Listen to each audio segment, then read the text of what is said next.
ஆப்கி அதாலத்ல பார்லிமெண்டோட member Ravi Kishan மேல போடப்பட்ட குற்றச்சாட்டு என்னன்னா, இவரு அரசியல்ல ஒரு சின்ன குழந்தை. ரவி கிஷன் சார், நீங்க அரசியலுக்கு வந்தீங்க அப்போ மொத்தம் தேசம் முழுக்க மோடிஜியை தான் போட்டுனாங்க. நீங்க காங்கிரஸ் சைட்ல இருந்து எலெக்ஷன்ல நின்னீங்க. ஆனா ஜோன்பூரோட மக்கள் உங்களை ரிஜெக்ட் பண்ணிட்டாங்க. என் வீட்டுல இருந்தவங்க, என்னோட மனைவி எல்லாருமே சொன்னாங்க காங்கிரஸ் 2014 தோத்து போயிடும். சொல்லுவாங்கல்ல நேரம்னு. உங்க நேரம் சரியில்லாதப்போ எங்க போனாலும் சரி. நான் 2014 அமித்ஷாவை சந்திக்க போக வேண்டியது. அவங்க எனக்கு அவங்க கட்சியோட ஸ்கார்ஃப போடுறதா இருந்தாங்க. ராஜ்நாத் சிங் சார் என்ன கூட்டிட்டு போறதா இருந்தாரு. எல்லாமே அங்க முடிவாயிடுச்சு. அங்க வண்டி லெஃப்ட்ல போறதுக்கு பதிலா அந்த வண்டியில உட்கார்ந்த சில பேர் என்ன ரைட்டுக்கு போக சொல்லிட்டாங்க. என் வண்டியில உட்காந்துட்டு இருந்தவங்க 2 பெரிய நட்சத்திரங்கள். அவங்க என்ன ரைட்டுக்கு கூட்டிட்டு போயிட்டாங்க. அவங்க என்ன எதுக்காக ரைட்டுக்கு கூட்டிட்டு போனாங்கன்னா, ஒரு இடத்துல காஃபி குடிக்கிறதுக்காக.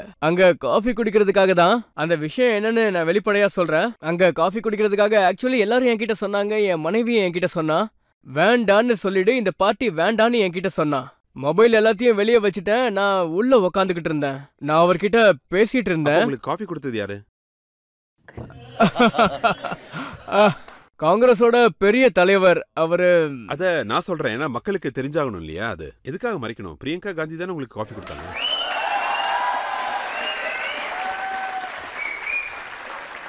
நான் இப்படி சொல்லிக்கிட்டே அப்ப நான் மரியாதையா தலையை இப்படி ஆட்டி வேண்டான்னு சொல்லணும்னு நான் நினைச்சேன். ஆக்சுவலி நான் அங்க போக வேண்டியது. அவங்க கிட்ட நான் வேண்டான்னு சொல்லி தோத்துட்டேன்.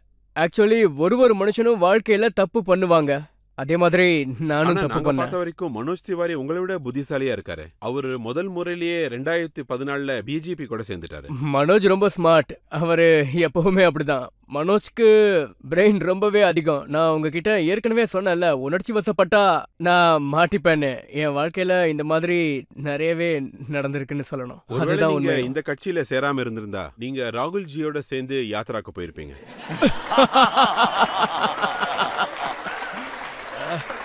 முதல்ல காங்கிரஸ் உங்க அப்பா மாதிரின்னு சொல்லிட்டு இருந்தீங்க. இப்போ உங்க அப்பா யோகி ஆதித்யநாத்னு சொல்றீங்க. இங்க பாருங்க சார், உண்மைதான். இதுக்கு முன்னாடி அவங்க பார்ட்டி மட்டும்தான் இருந்துச்சு. நாட்டை அவங்க தான் ஆண்டாங்க. சொல்லுவாங்கல்ல, எனக்கு நினைவு தெரிஞ்சதுல இருந்தே ஒரே குடும்பம் மட்டும்தான் ஆண்டுகிட்டு இருக்காங்கன்னு. அந்த குடும்பம் எப்படி நடந்துகிட்டு இருக்காங்க எதுவுமே நமக்கு தெரியாது. இவங்க தான் தலைவர்கள், இவங்க தான் இருக்கணும்னு நமக்கு தெரியும், அவ்வளவுதான். எல்லாமே இவங்க கையில தான் இருந்துச்சு. இவங்க தான் கவர்மெண்ட்டையே நடத்திக்கிட்டு இருந்தாங்க. அவங்க தான் நம்ம எல்லாரையும் ஆப்ரேட் பண்ணிட்டு இருந்தாங்க. அவங்கள ஃபாலோ பண்ணி தான் நம்ம நடந்துகிட்டு இருந்தோம். அதுக்கப்புறம் தான் மோடிஜி மாதிரியான ஒரு ஆள் வந்து, நாடு இந்த மாதிரியும் இருக்கும், நாடு இப்படியும் செயல்படும், நாட்டுக்கு இப்படி ஒரு மாற்றமும் ஏற்படும், இந்த நாட்டை பாகிஸ்தான் பயமுறுத்தட்டும், நாட்டை சைனா என்ன வேணா பண்ணட்டும், யாரு நம்மள என்ன பண்ணாலும் மோடிஜி ஸ்ட்ராங்கா நின்னு இதுதான் எங்க இந்தியான்னு நிரூபிச்சிருக்காரு.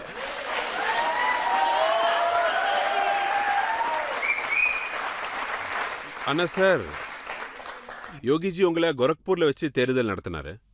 கோரக்பூர்ல எப்பவும் தாதுக்கள், சன்னியாசிகள் மட்டும்தானே தேர்தல் நிப்பாங்க. ஏன்னா 40 வருஷமா அவங்க தானே ஜெயிச்சாங்க. மக்கள் இவன் யாரா பாட்டு பாடுறவன் ஆடுறவன் வந்துட்டான்னு கேட்கலையா?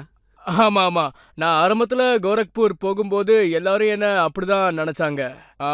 மகாராஜ்ஜி என்ன இப்படி ஒரு தப்பு பண்றாரு, இது கோவிலோட சீட், இவன் எப்படி இங்க வந்தான், வெளியே இருந்து வந்த ஒருத்தன் எப்படி தேர்தல்ல நிப்பான்னு எல்லாரும் என்ன வெளியாள்னு சொன்னாங்க, தோத்துருவான்னு சொன்னாங்க.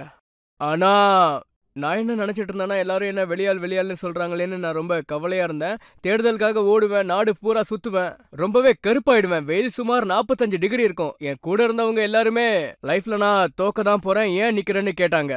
நான் ஏன் அப்படின்னு கேட்பேன், நிஜமாவே நிக்க தான் போறியா அப்படின்னு கேட்டாங்க. ஆனா நான் நிச்சயமா நான் தேர்தல்ல நிக்க தான் போறேன்னு சொன்னேன். நீ தான் வெளியாளாச்சே அப்படின்னாரு. அதை கேட்டதுக்கு அப்புறம் கண்ணுல இருந்து தண்ணியே வந்துருச்சு. நான் இவ்வளோ கஷ்டப்படுறேன், இப்போ தோத்தா ரொம்ப கஷ்டமாயிடும். சோ எது வேணா ஆகட்டும். அதுக்கப்புறம் நான் சொன்னேன், நான் ஒன்னும் வெளியாளெல்லாம் இல்ல. எங்க அம்மா கிட்ட பேசும்போதுதான் எனக்கு தெரிய வந்துச்சு, நான் கோரக்பூரை தான் சேர்ந்தவனா எப்படின்னு நான் கேட்டேன். நீ ஒரு சுக்லா, நீ கர்குலத்தை சேர்ந்தவன். கோரக்பூர்ல மாம்கூர்னு ஒரு இடம் இருக்கு, அந்த ஊரை போய் தேடுனாங்க. அதுக்கப்புறம் நானும் அந்த ஊரை போய் தேடினேன். காலங்காத்தால 5 மணிக்கு நான் அங்க கிளம்பிட்டேன். மாம்கூர்னு ஒரு ஊர் இருக்கு. வேர்ல்டு வைடா எவ்வளவு சுக்லா இருந்தாலும் அங்க இருந்து தான் வருவாங்க. அவங்களும் அந்த இடத்த சேர்ந்தவங்க தான். நான் அங்க போனேன். நான் அந்த மண்ணை பார்த்த உடனே அங்கேயே போய் உக்காந்துட்டேன். அங்கேயே போய் போட்டோ எடுத்து, நல்லா பாருங்க, நான் ஒன்னும் வெளியாள் இல்ல, நானும் இந்த மண்ல இருந்து பிறந்தவன் தான் சொன்னேன். சூப்பர் ஸ்டார் ரவிகிஷன் அப்போ ரவிகிஷன் சுக்லாவா அவதரிச்சீங்க. ரஜத் சார், நீங்க பாத்தீங்கன்னா அரசியல்ல வாய்ப்பு கிடைக்கும் போதெல்லாம் யாராவது அரசியலுக்கு வந்தீங்கன்னா உங்கள யாரு வந்தாலும் சரி, உங்க வம்சம், நீங்க யாரு, இதுக்கு முன்னாடி எங்க இருந்து வந்தீங்க எல்லாத்தையும் தோண்டி எடுத்துருவாங்க, எல்லாத்தையுமே. அதனால அரசியல்ல யார பத்தியாவது சொல்லணும்னா, அவங்கள பத்தி தெரிஞ்சுக்கணும்னா, நீங்க யாருன்னு தெரிஞ்சுக்கணும்னா, அதனால அரசியல்ல போய் அந்த ஃபார்மை ஃபில் பண்ணுங்க, அதுக்கப்புறம் ரெஜிஸ்ட்ரேஷன் பண்ணுங்க. ஏன்னா எதிர்கட்சிக்காரங்களும் உங்க டீடைல்ஸை தோண்டி எடுத்துருவாங்க. ஆனா கோரக்பூர் மக்கள்லாம் என்ன சொன்னாங்கன்னா, நீங்க ஸ்பீச் கொடுத்தீங்க, அப்புறம் பல கோடி ரூபா செலவு பண்ணி நீங்க சுடுகாடு கட்டிங்களாமே, பிணங்கள் எரியறத பார்த்து சந்தோஷப்பட்டீங்களா? இல்ல, அது என்னைக்கோ ஒரு நாள் நடக்க தானே போகுது. அதாவது என்ன ஆச்சுன்னா, இன்னைக்கு நான் வெளிப்படையா சொல்றேன், என்னோட எதிர்கட்சி ஆளுங்க கூட என்ன ட்ரால் பண்ணாங்க. என்ன ஆச்சுன்னா ரஜத் சார், நான் ஒரு நாள் மகாராஜ்ஜி கூட சுடுகாட்டுக்கு போயிருந்தேன். அங்க மகாராஜ்ஜி பாத்தீங்கன்னா 22 கோடி ரூபாய் செலவுல ஒரு சுடுகாட்டை நதியோரமா கட்டியிருந்தாரு. ராஜ்காந்த் மகாராஜ்ஜி அங்க என்கிட்ட என்ன சொன்னார்னா, அப்போ அந்த சுடுகாட்டுல ஸ்பீச் கொடுக்க எனக்கு வாய்ப்பு கிடைச்சது. சுடுகாட்டுல நான் என்ன ஸ்பீச் கொடுக்கறதுன்னு நான் நினைச்சேன். அப்போ நான் அங்க ரொம்பவே பிளாங்க் ஆயிட்டேன். ஆனா சொல்லிதான் ஆகணும். அங்க நான் சுடுகாட்டுல அப்படியே நின்னுட்டே இருந்தேன். அங்க பார்த்தா மக்கள் எல்லாரும் அப்படியே இருந்தாங்க. எனக்கு ஓட் பண்ணவங்க எல்லாருமே அங்க நின்னுட்டு இருந்தாங்க. அப்ப நான் என்ன சொன்னேன்னா, மகாராஜ்ஜி நிறையவே செலவு பண்ணியிருக்காரு. இந்த நதி மூலியமா உங்களுக்கு என்னென்ன நன்மைகள் நடக்க போகுது, இந்த நதி மூலியமா உங்களுக்கு என்ன ஆகுனா, ஒரு முக்கியமான விஷயம் சொல்றேன் கேளுங்க அப்படின்னு. இங்க யாரு இறந்தாலும் அவங்க நேரா சொர்க்கத்துக்கு தான் போவாங்கன்னு சொன்னேன். மகாராஜ்ஜி ஒரு புது மெஷினை வாங்கினாரு. அது சொன்னதுக்கான காரணம் என்னன்னா, அந்த ராப்திரி நதியில அந்த தாய் ராப்திரி அங்க பூஜை பண்ணுவாரு. அங்க எந்த அழுக்கும் ஆயிடக்கூடாது, அங்க எந்த கெட்ட விஷயங்களும் நடந்துடக்கூடாதுன்னு மகாராஜ்ஜி உங்களுக்காக முழு நல்ல விஷயங்களையும் பண்ணி கொடுத்திருக்காரு. அது மட்டும் இல்லாம நான் ஒரு பிராமணனா இருக்கிறதுனால, என்னோட அப்பா ஒரு பூஜாரியா இருக்கிறதுனால இந்த பாஷையில தான் நாங்க பேசிப்போம். சாவு வாழ்வுன்னு நாங்க பேசிட்டு இருப்போம். சாப்பாட பத்தி பேசும்போது நாங்க சாவை பத்தியும் பேசிக்கிட்டு இருப்போம். அதுதான் எங்களோட மொழியும் கூட. ஆனா மக்கள் எங்களை மன்னிச்சுட்டாங்க. ஆனா நீங்க என்ன சொன்னீங்கன்னா, இங்க பாருங்க, அதாவது என்னன்னா, போஜ்பூரியில சொல்லட்டுமா? போஜ்பூரியில சொல்லட்டுமா? முதல்ல மகாராஜிய பாராட்டியே ஆகணும். ஏன்னா 62 கோடி செலவு பண்ணி இத பண்ணிருக்காங்க. மக்களுக்காகவும் இத பண்ணிருக்காரு. உத்தரப்பிரதேஷ் முழுக்க வளர்ச்சிக்கு இவர்தான் முக்கியமான ஒரு காரணமா இருந்திருக்காரு. ராப்பகலா எல்லாத்தையும் தியாகம் பண்ணிட்டு கஷ்டப்பட்டிருக்காரு, மோடிஜி மாதிரியே. எங்க யோகி மகாராஜியும் அப்படிதான். அதோட அந்த சுடுகாடை பத்தி நான் என்ன சொன்னேன்னா, யார் யாரு சாகுறாங்களோ அவங்க எல்லாரும் டைரக்டா சொர்க்கத்துக்கு தான் போவாங்க. அதோட மகாராஜியும் புது ஒரு மிஷின் வாங்கியிருக்காரு. அது மூலியமா எரிக்கிறதுக்கு அதிகமா டைம் எடுத்துக்காது. அதோட 2 நிமிஷத்துல ஹர ஹர மகாதேவ்.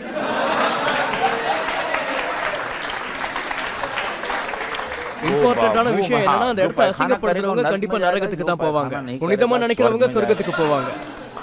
சோ உங்களுக்கு புரியும் நினைக்கிறேன். அந்த இடத்தோட கிளென்லினஸ்க்காக, அந்த இடத்தை பாதுகாக்கிறதுக்காக. இதெல்லாம் நீங்க சொல்லிட்டு இருக்கும்போது யோகிஜி உங்களை பார்த்து விழுந்து விழுந்து சிரிச்சிட்டு இருந்தாராமே, அது என்ன? அவர் இந்த அளவுக்கு சிரிக்கிறத நான் என்னைக்குமே பார்த்தேன்.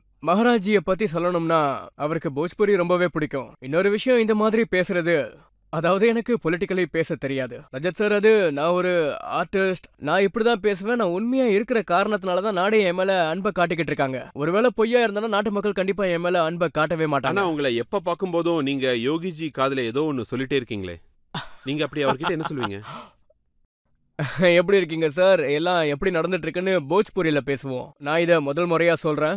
ஆப்கி அதாலத்துல, மக்களோட அதாலத்துல சொல்றேன். நான் அவர்கிட்ட எப்பவும் என்ன பேசணும்னாலும் போஜ்பூரியில மட்டும்தான் பேசுவேன். அது அவருக்கு ரொம்பவே பிடிக்கும். போஜ்பூரி மகாராஜிக்கு ரொம்ப பிடிக்கும்.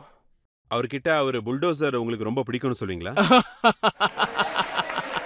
சார், நான் பல இடங்களுக்கு ஷூட்டிங் போயிருக்கேன். நிறையவே போஜ்பூரி படங்கள்ல நடிச்சிருக்கேன். நான் எக்கச்சக்கமான படங்களை பார்த்திருக்கேன்.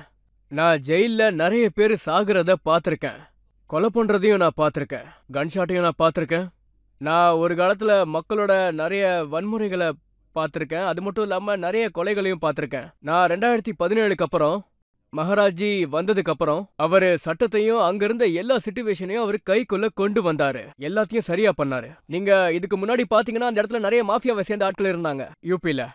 நாங்க படங்கள்லயும் இதே கதையை தான் காட்டுவோம். பயங்கரமான ரைஃபிள் எல்லாத்தையும் யூஸ் பண்ணுவாங்க.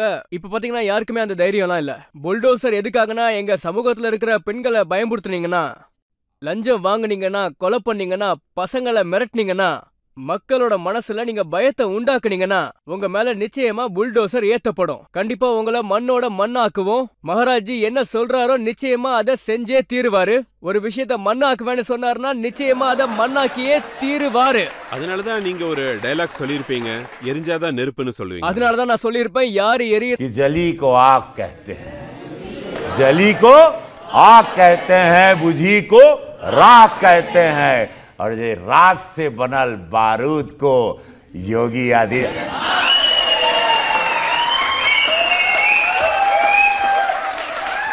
இந்த விஷயம்லாம் கேட்டு யோகிஜி ரொம்பவே சந்தோஷப்படுவார்னு நினைக்கிறேன். ஆனா பார்லிமெண்ட்ல இருக்கிறவங்க அவங்க சந்தோஷப்பட மாட்டாங்க. ஏன்? ஜெயா பச்சன் இண்டஸ்ட்ரியில உங்களோட சீனியர், பார்லிமெண்ட்லயும் உங்களோட சீனியர். அவங்க என்ன சொன்னாங்கன்னா, ரவிகிஷன் சாப்பாடு போடுறவங்களே அடிக்க வர்றாருன்னு சொல்றாங்க. 4 வருஷத்துல மட்டும் 400 மீட்டிங் நான் பண்ணிருக்கேன். 7 பிரைவேட் பில் பாஸ் ஆனா பண்ணிருக்கேன். அவங்க உங்களை பத்தி என்ன சொல்றாங்கன்னா, ஒரு மாதிரியான ஒரு இம்ப்ரெஷன் கிரியேட் பண்றாங்கன்னு. என்னன்னா, மும்பை பிலிம் இண்டஸ்ட்ரியில இருக்கிறவங்க எல்லாருமே ட்ரக் அடிக்ட்ஸ், குடிகாரங்கன்னு சொல்றாங்களே. மேம், நான் சொல்ல வர்றது என்னன்னே கேட்கல. அது மட்டும் இல்லாம நான் அவங்கள அம்மா மாதிரி நினைக்கிறேன். அவங்க காலை தொட்டு கும்பிட்டுருக்கேன், இப்பவும் பண்ணுவேன். நான் என்ன சொல்ல வரேன்னா, அவங்களும் இண்டஸ்ட்ரி மூலியமா தான் இங்க வந்திருக்காங்க. எங்களுக்கு ஆஸ் அ ஹீரோ இங்க நிறைய வேலைகள் இருக்கு, நிறைய பாத்துக்க வேண்டியது இருக்கு. அதோட பஞ்சாப் வழியா வர இம்போர்ட் ஆகுற ட்ரக்ஸ பத்தி நான் பேசிக்கிட்டு இருந்தேன். அதுக்கப்புறம் அவங்க ராஜ்யசபால இருந்து அதுக்காக ஆன்சர் பேக் பண்ணாங்க. இன்னைக்கு நான் இங்க கிளியரா சொல்றேன், ஏன்னா இங்க பல விஷயங்கள் கிளியர் ஆகும். அது அவங்க இத தப்பா நினைச்சிருக்காங்க. நான் வேற ஒரு விஷயத்த சொன்னேன். நான் பாலிவுட்டோட சேர்த்து எதுக்காக இத சொன்னேன்னா, ஹீரோக்கு இங்க பல கடமைகள் இருக்கு.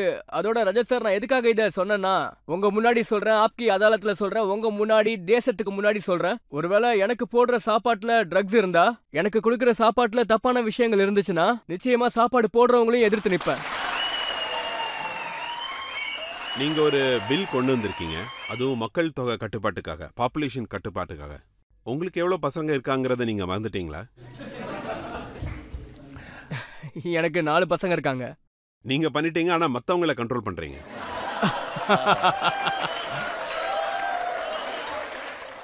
ரஜத் சார், இந்த பில் முதல்லயே வந்திருந்தா நாங்கெல்லாம் ஏற்கனவே எச்சரிக்கையா இருந்திருப்போம். நான் சொல்றத ஒத்துக்கிறீங்களா இல்லையா? பாப்புலேஷன் கண்ட்ரோலோட இந்த பில் ஏற்கனவே வந்திருந்தா நாமளும் கண்ட்ரோலோட இருந்திருப்போன்றது உண்மை. சைனா இந்த பில்ல கொண்டு வந்ததாலதான் இவ்வளவு ஸ்ட்ராங்கா இருக்காங்க. அவங்க இப்ப ரொம்பவே பவர்ஃபுல் ஆயிட்டாங்க. நாமளும் இப்போ உங்களுக்கு 4 பசங்க பிறந்ததுக்கு நீங்க காங்கிரஸ் பார்ட்டியை ப்ளேம் பண்றீங்களா? அவங்க இருக்கும்போது இந்த பில் கொண்டு வரலன்னு சொல்றீங்களா? நீங்களாம் என்ன சொல்லணும்னு நினைக்கிறீங்க? நீங்களே இதுக்கான பதில சொல்லுங்க. நீங்க ஆப்கி அதாலத்துல இருக்கீங்க. ஆமா, ஒருவேளை இந்த பில் காங்கிரஸ்ல முதலே கொண்டு வந்திருக்கணுமா இல்லையா? காங்கிரஸ் இந்த பில்ல கொண்டு வந்திருக்கணுமா இல்லையா? கொண்டு வந்திருக்கணும் சார்.